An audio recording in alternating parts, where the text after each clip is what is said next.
नमस्कार दोस्तों, पशु परिसर भर्ती परीक्षा 2023 में आपका स्वागत है। और आज हम बात करेंगे पशु परिसर के पार्ट 2 की, जो कि पशुपालन का टॉपिक है। मुर्गी और मुर्गी पे जितने भी क्वेश्चन बन सकते हैं सारे क्वेश्चनों को अपन यहाँ पे करने की कोशिश करेंगे। प्रश्न संख्या 1, मुर्गी का वैज्ञानिक नाम क्या है। यहाँ पर मुर्गी या पोल्ट्री का वैज्ञानिक नाम पूछा है, तो इसका राइट आंसर हो जाएगा गैलस डोमेस्टिकस। पोल्ट्री में मुर्गी भी आती है, बतख भी आते हैं। प्रश्न संख्या 2, मुर्गी या पोल्ट्री के वयस्क नर को क्या कहते हैं, तो इसका राइट जवाब होगा कोक।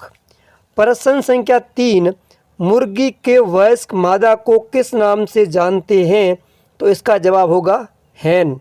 प्रश्न संख्या 4, मुर्गी में गर्भकाल अवधि कितने दिन की होती है, तो इसका जवाब है 21 डेज। प्रश्न संख्या 5, मुर्गियों का समूह क्या कहलाता है, तो इसका जवाब है फ्लॉक। प्रश्न संख्या 6, मुर्गी या पोल्ट्री के जवान नर को किस नाम से जानते हैं, तो इसका जवाब होगा कॉकरेल। प्रश्न संख्या 7, मुर्गी या पोल्ट्री के जवान मादा को किस नाम से जानते हैं, तो इसका जवाब होगा पुलेट। प्रश्न संख्या 8, पोल्ट्री में गुणसूत्रों की संख्या कितनी होती है, तो इसका जवाब है 78। प्रश्न संख्या 9, पोल्ट्री की फैमिली कौन सी है, तो इसका जवाब है फैसिनिडी। प्रश्न संख्या 10, मुर्गी या पोल्ट्री का स्ट्रस में बोलना क्या कहलाता है, तो उसको बोलते हैं क्यू। प्रश्न संख्या 11, मुर्गी या पोल्ट्री के नवजात को किस नाम से जानते हैं, तो इसका जवाब है सिक। प्रश्न संख्या 12, मुर्गी या पोल्ट्री में प्रसव क्रिया को किस नाम से जानते हैं, तो इसका जवाब होगा लेइंग हैन। प्रश्न संख्या 13, मुर्गी या पोल्ट्री में समागम यानी मैथुन प्रक्रिया क्या कहलाती है, तो इसका जवाब है सर्विंग। प्रश्न संख्या 14, मुर्गी या पोल्ट्री का बंध्याकृत नर क्या कहलाता है, तो इसका जवाब है कैफोन। प्रश्न संख्या 15, मुर्गियों को रखने का आवास क्या कहलाता है, तो इसका जवाब है पेन या केज। प्रश्न संख्या 16, राष्ट्रीय पशु आनुवांशिक संसाधन ब्यूरो यानी NBAGR के अनुसार भारत में मुर्गियों की कुल कितनी नस्लें पंजीकृत है, तो इसका जवाब है 19। प्रश्न संख्या 17, राजस्थान की एकमात्र मुर्गी की नस्ल कौन सी है, तो इसका जवाब होगा मेवाड़ी। यानी जो मेवाड़ी नस्ल है राजस्थान की, वो एकमात्र राजस्थान की पंजीकृत नस्ल है। प्रश्न संख्या 18, अंडे उत्पादन के लिए पाली जाने वाली मुर्गियों को किस नाम से जानते हैं, तो इसका जवाब होगा लेयर। प्रश्न संख्या 19, मांस उत्पादन के लिए पाली जाने वाली मुर्गियों को किस नाम से जानते हैं, तो इसका जवाब होगा ब्रॉयलर। प्रश्न संख्या 20, मुर्गियों की विश्व में सबसे हल्की नस्ल कौन सी है, तो इसका जवाब होगा कड़कनाथ। प्रश्न संख्या 21, मुर्गी की किस नस्ल को लड़ाकू नस्ल कहा जाता है, तो इसका जवाब है असील नस्ल। असील नस्ल है उसको लड़ाकू नस्ल के नाम से जानते हैं। प्रश्न संख्या 22, सबसे ज़्यादा मांस उत्पादन वाली मुर्गी की नस्ल कौन सी है, तो इसका जवाब होगा रेड कॉर्निश। प्रश्न संख्या 23, विश्व में सबसे ज़्यादा अंडे देने वाली मुर्गी की नस्ल कौन सी है, तो इसका राइट जवाब है वाइट लेगहॉर्न। प्रश्न संख्या 24, मुर्गियों की सबसे भारी नस्ल कौन सी है, तो इसका जवाब होगा जर्सी ब्लैक जॉइंट। प्रश्न संख्या 25, मुर्गी की कौन सी नस्ल लेगहॉर्न व मलायगैम के संकरण से उत्पन्न मानी जाती हैं? तो इसका जवाब है रोड आइसलैंड रेड। प्रश्न संख्या 26, मुर्गी की कौन सी नस्ल असील व मलायगैम के संकरण से इंग्लैंड में विकसित की गई? तो इसका जवाब है रेड कॉर्निश।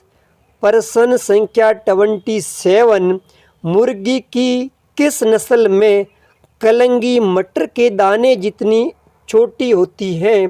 तो इसका जवाब है रेड कॉर्निश।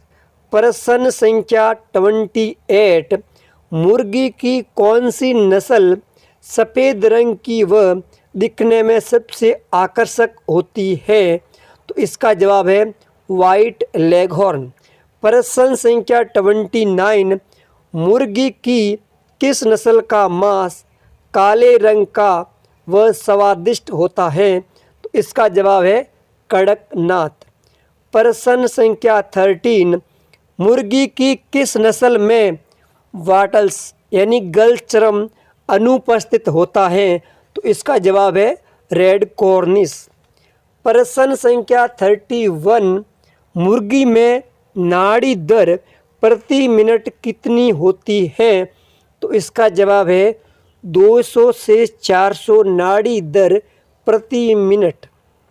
प्रश्न संख्या 32, मुर्गियों में औसत तापमान कितना होता है? तो इसका जवाब है 107 डिग्री फ़ारेनहाइट या फिर 42 डिग्री सेल्सियस। प्रश्न संख्या 33, मुर्गी में श्वसन दर प्रति मिनट कितनी होती है? तो इसका जवाब है 15 से 30 श्वसन पर मिनट। प्रश्न संख्या 34, मुर्गियों में रानीखेत रोग किससे फैलता है? तो इसका सही जवाब है पैरामिक्सो टाइप 1 वायरस से। प्रश्न संख्या 35, रानीखेत रोग को अन्य किस नाम से जानते हैं? तो इसका जवाब है न्यूकैस्टल रोग या फिर मन मोदी रोग। प्रश्न संख्या 36, रानीखेत रोग से बचाव के लिए प्रथम दिन के सूजे में कौन सा टीका लगाया जाता है? तो इसका जवाब है लासोटा वैक्सीन। प्रश्न संख्या 37, रानीखेत रोग से बचाव के लिए 8 से 12 सप्ताह बाद कौन सा टीका लगाया जाता है? तो इसका जवाब है मुक्तेश्वर वैक्सीन, जिसको R2B वैक्सीन के नाम से भी जानते हैं। प्रश्न संख्या 38, मुर्गियों में चेचक यानी फाउल पॉक्स रोग किससे फैलता है? तो इसका जवाब है बोरेलियोटा एवियम। प्रश्न संख्या 39, कबूतर में सेचक यानी फाउल पॉक्स रोग किससे फैलता है?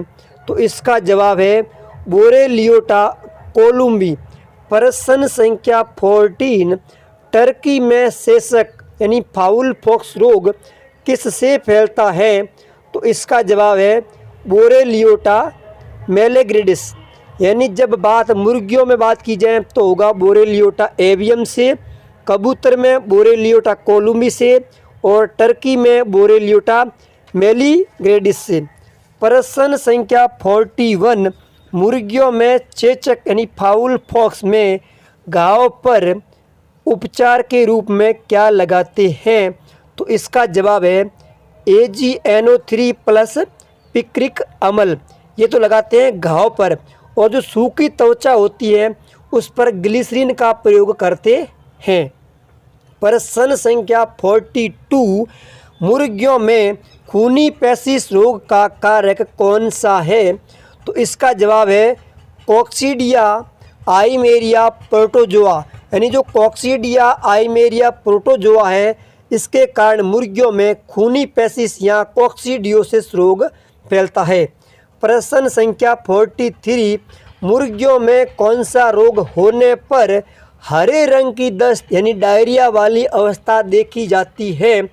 तो इसका जवाब है रानीखेत। प्रश्न संख्या 44, मुर्गियों का कौन सा रोग पराबैंगनी किरणों में तेजी से नष्ट हो जाता है? तो इसका जवाब है रानीखेत रोग। प्रश्न संख्या 45, चेचक यानी फाउल पॉक्स की किस अवस्था में सर्दी जुकाम के लक्षण प्रकट होते हैं?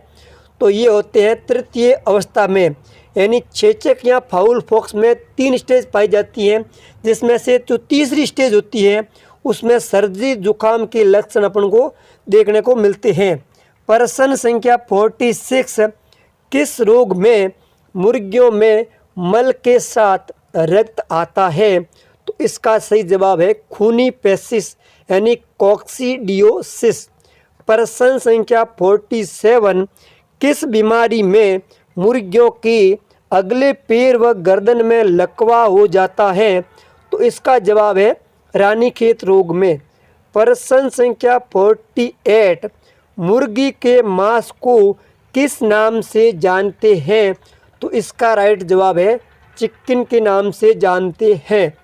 प्रश्न संख्या 49, केंद्रीय पक्षी अनुसंधान केंद्र कहाँ पर स्थित है? तो इसका राइट आंसर है इज्जतनगर, उत्तर प्रदेश। प्रश्न संख्या 50, कुक्कुट परियोजना निदेशालय कहाँ पर स्थित है? तो इसका राइट जवाब है हैदराबाद। प्रश्न संख्या 51, राज्य कुक्कुट प्रशिक्षण संस्थान कहाँ पर स्थित है? तो इसका राइट जवाब है अजमेर में। प्रश्न संख्या 52, राजकीय कुक्कुटशाला कहाँ पर स्थित है? तो इसका जवाब है खातीपुरा, जयपुर। प्रश्न संख्या 53, 20वीं पशु गणना के अनुसार सर्वाधिक मुर्गियों के पशु घनत्व वाला राज्य कौन सा है? तो इसका जवाब है तमिलनाडु। प्रश्न संख्या 20वीं पशु गणना के अनुसार मुर्गियों के पशु घनत्व में राजस्थान कौन से स्थान पर है? तो इसका जवाब है 17th यानी 17वां स्थान है मुर्गियों के पशु घनत्व के आधार पर राजस्थान का। प्रश्न संख्या 55, 20वीं पशु गणना के अनुसार राजस्थान में कुल मुर्गियों की संख्या कितनी है? तो इसका राइट जवाब है 14.6 मिलियन। प्रश्न संख्या 56, मुर्गियों के नवजात की कलंगी को हटाना क्या कहलाता है? तो इसको बोलते हैं डबिंग। प्रश्न संख्या 57, पोल्ट्री के नवजात सूजों की चोंच को कुछ भाग काटना क्या कहलाता है? तो उसको बोलते हैं डिबकरिंग। यहाँ तक बने रहने के लिए धन्यवाद।